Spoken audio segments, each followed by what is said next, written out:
Bom, dando continuidade à nossa aula, vamos abarcar um pouco, vamos falar brevemente sobre o Pacto Federativo Brasileiro.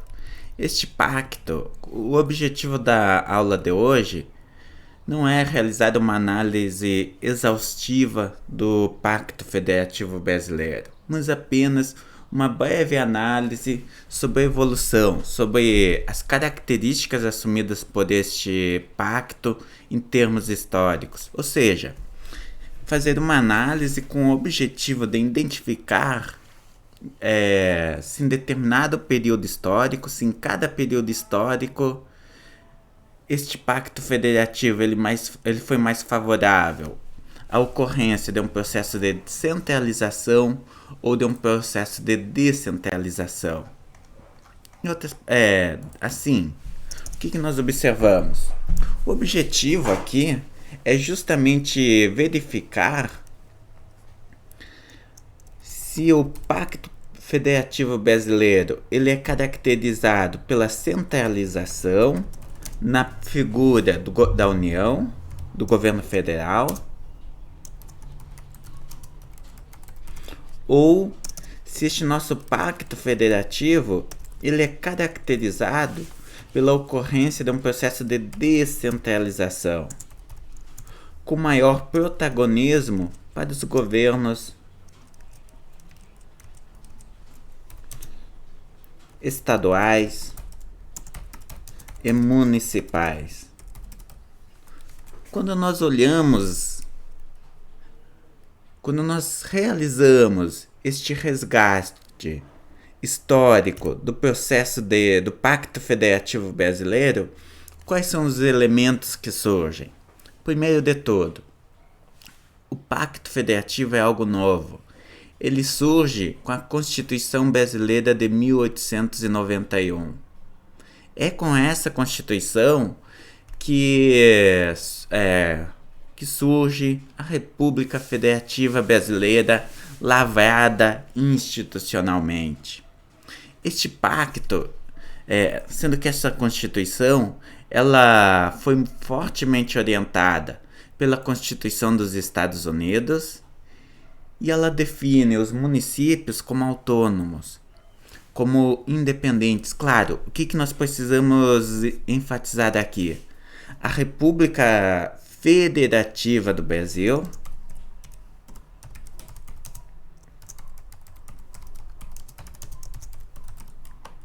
Então vejam, vamos fazer uma análise uma análise do nome do Brasil. O que significa o nome do Brasil? República Federativa do Brasil. Só a análise do nome do Brasil já nos permite extrair muitas informações sobre as características assumidas pelo Pacto Federativo Nacional. Vejam aqui, no nome do nosso país já se encontra o nome federativo. O que isso significa? Que a nossa união é uma união federativa e não uma união confederativa. O Brasil ele é uma federação e não uma confederação. Qual que é a diferença?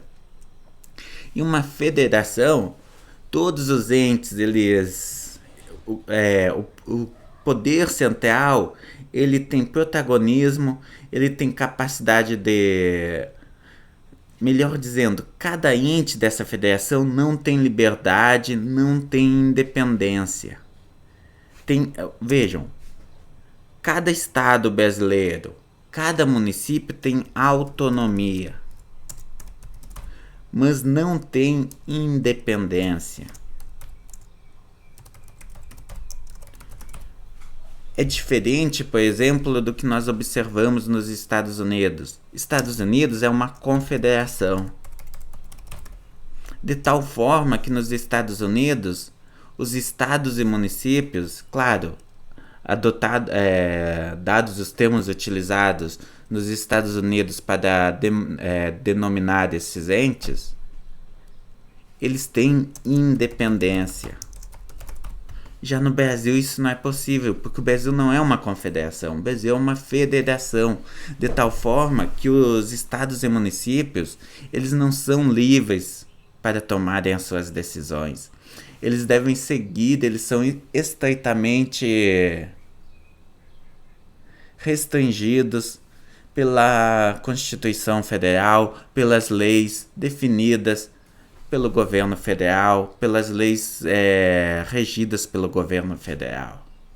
Este é o primeiro ponto que precisa ser pontuado quando nós falamos em Pacto Federativo Nacional. Justamente essa falta de independência dos estados e municípios para tomar as suas decisões. Ou seja, os estados e municípios eles têm autonomia para tomar de algumas decisões. Em outras palavras, em algumas áreas, os estados e municípios vão ficar responsáveis por fazer o ordenamento, por definir como vão ser regidas determinados temas. Existem esferas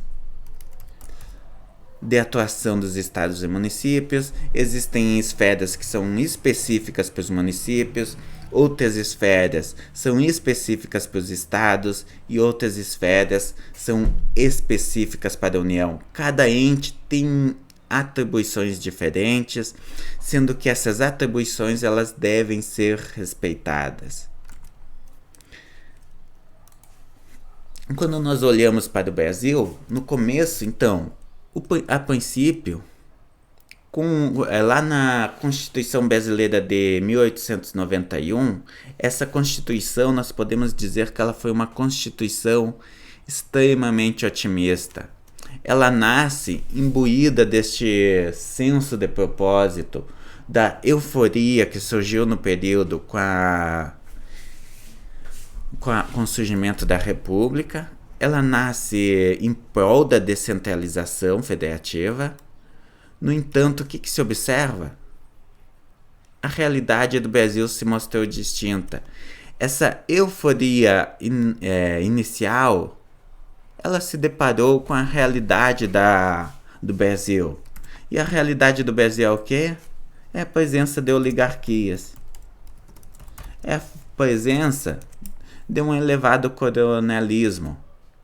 De tal forma que após o surgimento da União Federativa do Brasil, após a definição do Brasil como uma república federativa, após o fim do Império, o que nós observamos? Década após década, a força dos governadores se eleva, surgindo a chamada política do café com leite. Assim, durante toda a Primeira República, que vai até a década de 30, os governadores eles assumem um papel predominante dentro do sistema político.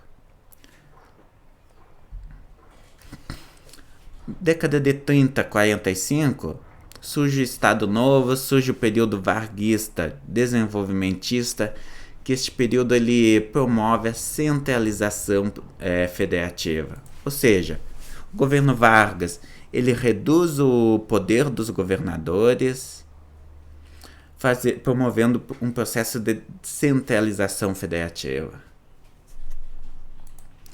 Este governo ele se caracteriza por ser mais intervencionista e pela presença de um maior controle central sobre os estados e municípios. De 45 a 64, com o fim do Estado Novo, os estados e municípios eles passam novamente a ter uma maior autonomia, o que resulta novamente em aumento no poder do poder dos governadores. Por quê? Devido às velhas práticas de políticas clientelistas. Na década de 60, ocorre o golpe militar, ocorre a intervenção militar. De tal forma que este processo ele resulta numa centralização de poder. Ou seja, novamente, assim como nós observamos no governo Vargas, no período militar, a autonomia dos estados e municípios para tomar decisões, ocorre uma iniciativa, se observa uma intencionalidade por parte do governo central em reduzir a autonomia dos estados e municípios. O governo militar ele é relativamente bem sucedido nesse sentido. No entanto, na década de 60, 67, 68, 69, são adotadas diversas medidas que possuem como objetivo reduzir a liberdade dos governadores e prefeitos. No entanto, a partir da década a partir de meados da década de 70, em parte devido ao pacto federativo existente, devido à Constituição existente previamente, lá, por exemplo, a Constituição de 1891, essa capacidade do governo militar em controlar centralmente, em centralizar as decisões e reduzir o poder dos estados e municípios, ela é minada. Por quê? Porque os governadores eles observam uma ascensão do seu poder, da sua capacidade de barganha. Principalmente a partir de meados da década de 70, ocorrendo um processo de distensão. A Constituição Federal de 88, ela dá continuidade a este processo, aumentando a autonomia e a descentralização. Só que vejam, essa Constituição ela dá mais autonomia para os estados e municípios, ela prevê formas de cooperação, só que qual que é a limitação? Ela possui a vantagem, vejam o que nós temos aqui, os dois lados da moeda. Assim como que os estados e municípios eles ganharam mais autonomia, por outro lado, essa maior autonomia não foi acompanhada pela criação de instrumentos de cooperação intermunicipal e intergovernamental. Com isso, se observa a emergência de governos locais relativamente fragmentados e independentes, o que resulta em disputas predatórias, em guerra fiscal. Os municípios, os estados e municípios, eles passam a competir entre eles diretamente, o que acaba gerando um processo que é prejudicial principalmente para os menores estados e municípios.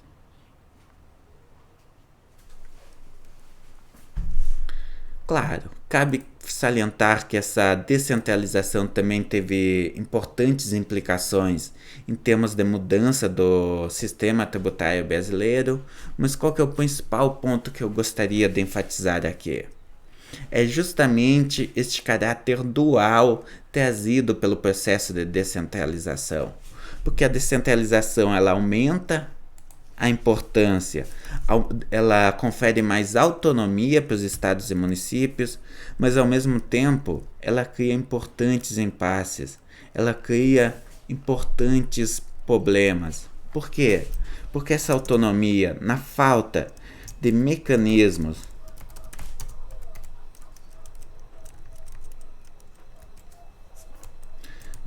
desses mecanismos responsáveis por realizar a coordenação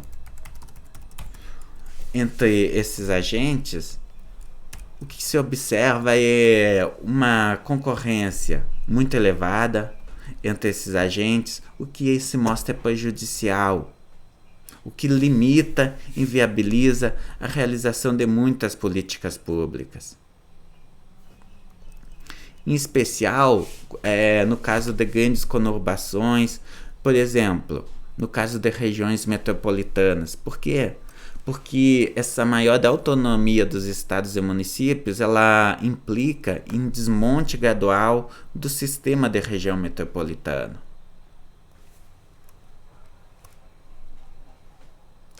Então vejam o que nós temos. Existiam algumas áreas importantes em que o governo federal ele realizava o processo de coordenação dos agentes e com o aumento na autonomia dos estados e municípios, com a Constituição de 88, os estados e municípios eles passaram a ter a responsabilidade por realizar essa coordenação. Qual que foi a implicação que isso teve? Observa-se um esvaziamento na estrutura de articulação interinstitucional. Então vejam o que nós observamos aqui. É justamente o surgimento desse esvaziamento que gera esse quadro de concorrência entre estados e municípios, fazendo com que muitas decisões que precisam ser tomadas conjuntamente não sejam tomadas.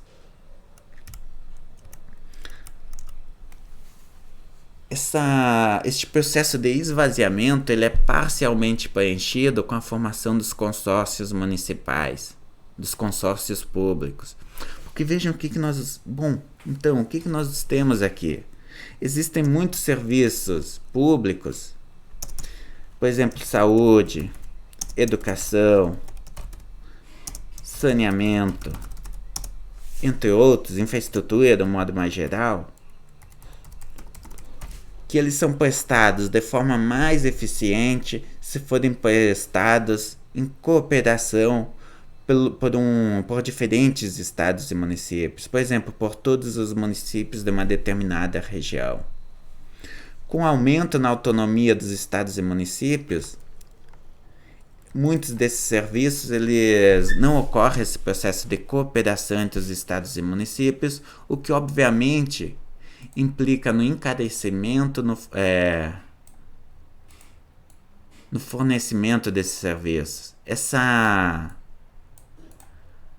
falta de coordenação entre estados e municípios encarece esses serviços e dificulta a sua oferta. Os consórcios eles conseguem de alguma forma compensar isso, só que ainda de forma muito tímida. Isso cria um elo, um vazio institucional muito importante, muito grande. Então vejam, a saída, o fato do governo federal não realizar mais essa articulação, essa coordenação, criou um importante esvaziamento, sendo que, inclusive, no período mais recente, este esvaziamento ele tem sido compensado com a volta do governo federal, ou seja, algumas áreas, o governo federal ele sente a necessidade de voltar a realizar o ordenamento dessas áreas, de realizar a articulação entre as diferentes esferas, justamente devido ao vazio que foi criado. Então vejam, apesar da Constituição Federal de 88 ter previsto, gerado um quadro de maior descentralização e de maior autonomia, o esvaziamento, a guerra fiscal criada e o aumento na concorrência entre estados e municípios, em detrimento da cooperação, inclusive cria um quadro atual no sentido oposto. Diversas matérias, o governo federal ele teve que abrir mão dessa autonomia e teve que criar mecanismos que facilitem a cooperação entre os agentes, justamente porque a Constituição Federal, ela, ao conferir mais autonomia e descentralização, ela pecou no sentido de não criar os mecanismos de cooperação necessários. Ou seja, a estrutura de incentivo criada favoreceu a competição em detrimento do surgimento de mecanismos que buscassem explorar as sinergias e externalidades existentes em termos de fornecimento conjunto de serviços pelos estados e municípios.